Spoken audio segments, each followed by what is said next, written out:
เริ่มจากความเข้าใจกลายเป็นความผูกพันในวงเวลาเหล่านั้นมันทำให้เราสองคนได้หักกันในวงเวลาที่ดีมันทำให้เราเป็นมิตรในวงเวลาเหล่านี้มันทำให้เราสนิทมันทำให้เรานั้นคิดจึงบอกความในใจต่อกันเวลาพบอุปสรรคเอาไว้กำลังใจต่อกันให้เราสองคนได้ฝ่าฟันให้อุปสรรคเหล่านั้นได้แตกสลายเวลาเคียงข้างกันมันทำให้เรามีพลังเวลาเดินด้วยกันมันทำให้เราไปสู่ฝันที่ยิ่งใหญ่เพราะเรามีกัน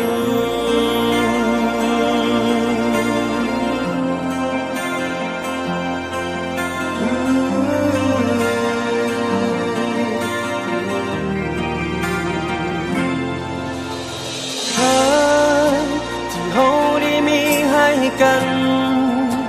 มันเป็นเหมือนฝันที่ยิ่งใหญ่ที่บ่มีคำอธิบายบ่มีคำบรรยายทั้งมันบางครั้งเลยจะล้มเธออาจจะท้อทั้งมันบางครั้งเอานั้นอาจจะบอกเข้าใจกันแต่เรารู้ว่าเรารักกันจะบอกทำให้ความผูกพันที่เรานั้นมีต้องหยุดลบเลือนหายไปเบิ่งแย่งกันต่อไปจนมันเป็นวันสุดท้ายบ่เริ่มหนึ่งกับไผจะหักเจ้าตลอดไป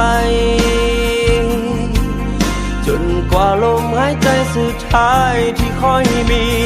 จะมั่นคงต่อใจสื่อตรงกับเจ้าคนนี้ขอบความหักที่เรามีให้กันหมดชีวิต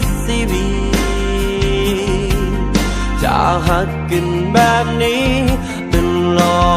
ดไป